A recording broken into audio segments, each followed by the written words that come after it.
I used to think family gatherings were supposed to feel warm, a place where you could let your guard down and feel accepted no matter what stage of life you were in. But the last family gathering I attended shattered that illusion for good. It happened about 3 years ago at my cousin Emily's engagement party. Everyone was there. Aunts, uncles, cousins I hadn't seen in years. I was standing near the buffet, sipping a flat soda, when the conversations around me started to swirl in the worst way. It began subtly at first, little comments here and, "Look there!" My Aunt Linda leaned over to my mother and said loudly enough for me to hear, "At least Emily made something of herself.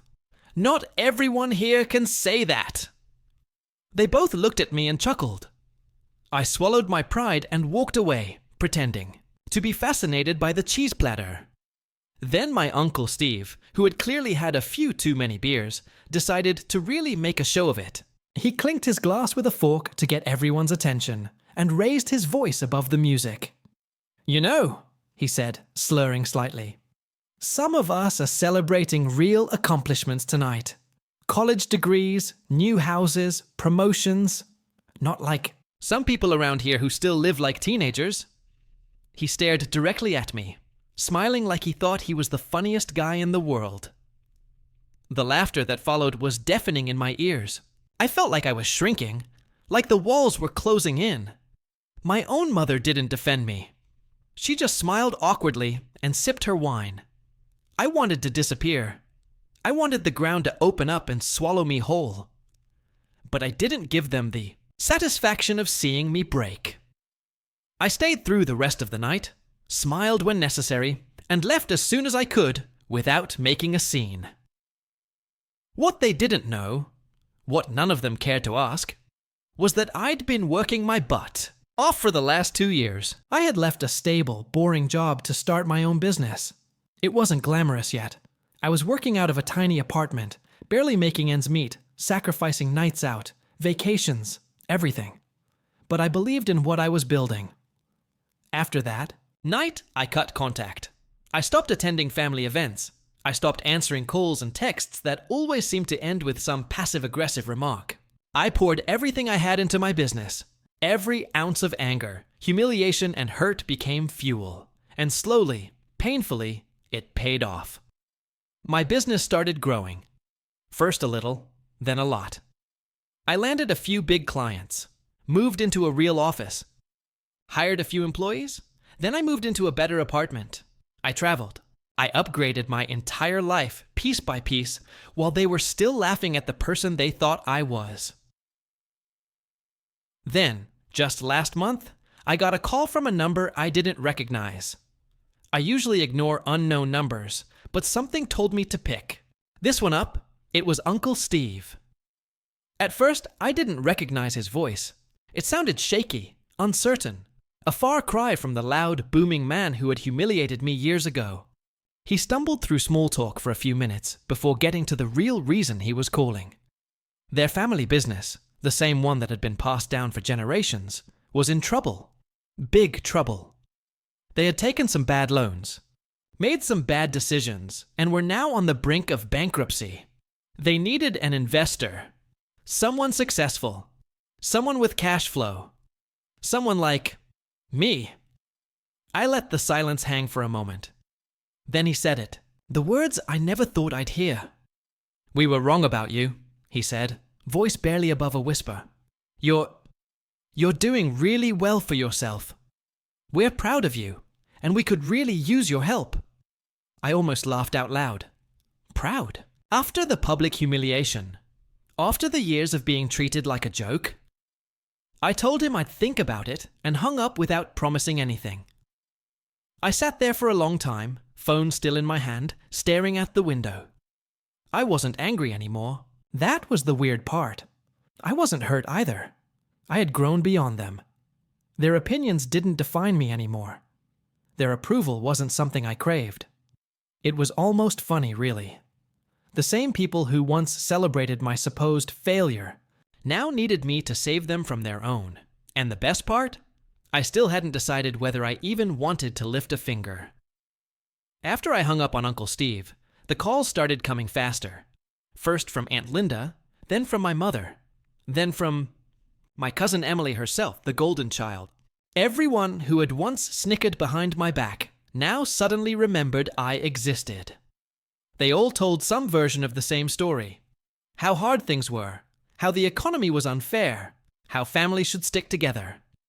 Aunt Linda even had the nerve to say, "You're doing so well now, and families should help each other out in tough times." As if the years of cold shoulders, cruel jokes, and public humiliation had never happened. For a few days, I didn't answer. I let their calls pile up. I read their long, desperate text messages and emails without replying. Each message tried to rewrite history a little more, painting them as supportive, loving, and just slightly misunderstood. But I remembered everything. I remembered the way my mother looked away that night, pretending not to hear when they mocked me.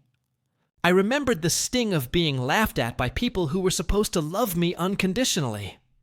I remembered standing outside that party in the cold night air, blinking back tears and promising myself I would never let their opinions define me again. They hadn't changed. They were just desperate. Still, a part of me felt conflicted. Maybe I should help them, I thought. Maybe this was a chance to show I was the bigger person. But then I thought about what helping them would actually mean. Taking my hard-earned money, the money I'd built from scratch while they laughed at me, and pouring it into a failing business run by people who had never believed in me. The more I thought about it, the clearer my decision became. One evening, about a week after that, first call, I agreed to meet with them. I chose a public place, a small cafe downtown, so I could leave whenever I wanted. When I arrived, they were already there, sitting together at a corner table, looking uncomfortable and out of place in their worn suits and nervous smiles. They greeted me like nothing had ever happened. Fake smiles stretched across their faces. They pulled out papers, financial statements, business plans, projections that looked hastily thrown together, and started explaining how a small loan from me could save the family legacy. I listened in silence for almost 20 minutes. Before I finally spoke, "You know," I said, folding my hands on the table, "it's funny. A few years ago, you all said I was a failure, that I'd never amount to anything. You laughed at me, remember?" Their faces shifted. No one made eye contact. "I remember," I continued. "I remember standing in the corner at Emily's party, while you all had a good laugh at my expense. I remember my own mother smiling, while Uncle Steve called me a loser in front of everyone. My mother opened her mouth as if to object, but I cut her off with a look. "I'm not here to argue about the past," I said, voice steady. "I'm here to say no." The word hung in the air, heavy and absolute. "No," I repeated. "I will not invest in your business. I will not give you a loan. I will not bail you out." Their faces were a mix of shock, anger, and something close to desperation. "But we're family," Aunt Linda burst out. "Exactly," I said. "Families should support each other. Families should have supported me when I needed it. But you didn't. You mocked me. You abandoned me." My mother started crying quietly. Emily looked furious, like she couldn't believe someone would dare say no to her. "You made your choices," I said. "Now you can live with them." I stood up, left a few dollars on the table for my coffee, and walked out without looking back. When I stepped outside into the cool evening air, I felt lighter than I had in years. For the first time in a long time, I was truly free of them. Free from the need to prove anything. Free from the weight of their approval. I had built something of my own, without them. I didn't owe them anything. And deep down, I knew they would never understand how much strength it took for me to walk away. But that was okay. Because I wasn't building my life for them anymore. I was building it for me. After that meeting at the cafe, I thought things would finally settle down. I thought they would accept my decision and move on, just like I had moved on years ago. But of course, I underestimated how entitled they really were. The guilt tripping began almost immediately. First, there were the messages. Long, dramatic texts from my mother about how I was turning my back on the family. Angry emails from Uncle Steve blaming me for destroying the family legacy. Even Emily sent a voice note dripping with venom, accusing me of being selfish and ungrateful for everything they had done for me over the years. As if being mocked, ignored, and humiliated was some kind of favor. I blocked them all. For a while, things went quiet. I thought maybe they had finally realized that I wasn't coming to the rescue, that I wasn't the scared, desperate kid they could push around anymore. But they weren't done.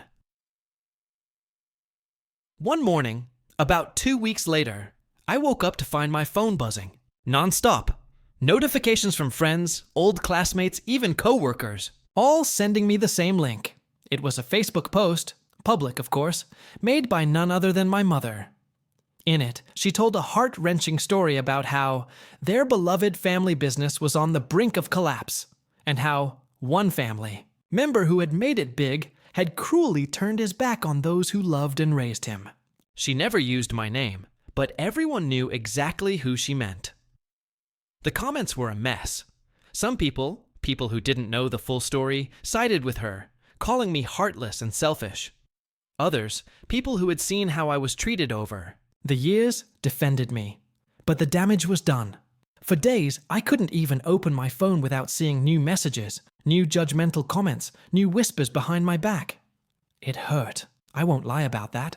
No matter how strong you think you are, it's painful when the people who should have loved you most try to tear you down just because you said no for once in your life. I could have responded publicly. I could have told my side of the story, aired all their dirty laundry for everyone to see. But I didn't, because I didn't need to. The people who truly mattered already knew the truth.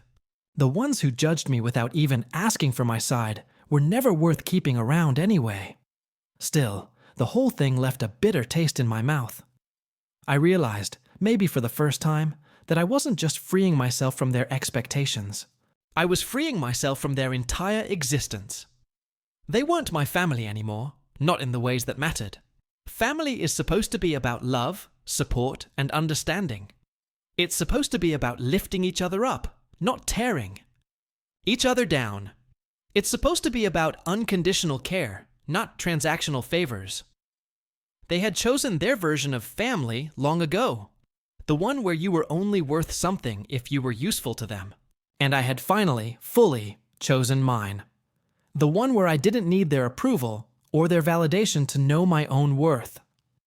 After the Facebook debacle, I did something I should have done years ago. I changed my phone number. I moved to a new apartment, in a different part of the city, somewhere fresh, somewhere they wouldn't find me easily. I even changed my email address and locked down all my social media accounts. For the first time in years, I felt like I could breathe. I spent my days focused on the life I had built, my business, my friends, my dreams. I traveled to places I had always wanted to see. I built real relationships with people who actually cared about me for who I was, not for what I could do for them. It wasn't always easy. There were nights when the loneliness crept in, when the memories of those old family gatherings haunted me.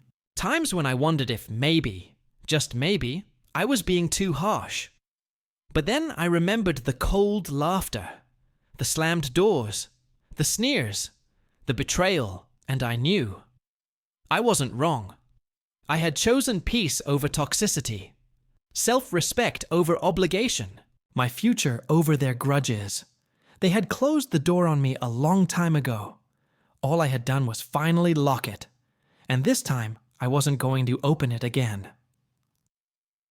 Months turned into a year, and life became calmer, lighter.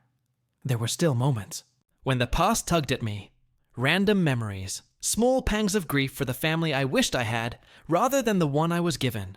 But every time doubt crept in, reality would remind me why I had walked away. My business flourished like never before. Free from distractions and guilt, I poured my energy into new projects, new partnerships. Every small win built into something bigger, until one day I realized I wasn't just surviving anymore, I was thriving. Meanwhile, word trickled back to me about the old family business. Through a mutual acquaintance, I heard it had finally folded. Bankruptcy. Foreclosure. The whole thing gone. I didn't feel satisfaction. I didn't feel revenge. I just felt nothing. Because it had never really been mine to save. They had made their choices long before I made mine. Their failure wasn't my burden to carry. What surprised me, though, was how desperate they became afterward. Out of nowhere, I got a letter in the mail. No return address. Just my name scrawled across the envelope in a shaky hand I recognized. Instantly, my mother's. I almost threw it away unopened, but curiosity got the better of me. Inside was a letter drenched in tears and desperation. Apologies, hollow ones, mixed with pleas for help. She talked about how hard things were now, how the house was in danger of being repossessed, how Uncle Steve was sick, how Emily had lost her job. They needed money, she said. Just a little to get back on their feet. It was laughable. After everything, after the years of mockery, after the abandonment, after the public smear campaign, they still thought I owed them something. I sat there with the letter in my hands, thinking about the boy I used to be. The one who would have dropped everything to race to their side, desperate for even a crumb of their approval. But that boy was gone. In his place stood someone stronger. Someone who understood that love isn't measured by how much pain you're willing to endure for someone else's comfort. I didn't respond to the letter. I didn't send them money. I didn't call or email or drive by the old house just to see if the lights were still on. Instead, I took a deep breath and moved forward with my life. Real family, I realized, isn't always the people you're born into. Sometimes it's the people you choose. Friends who show up when it matters. Mentors who believe in you. Partners who lift you higher instead of tearing you down. And sometimes it's just you, standing tall, knowing you survived the fire they threw you into.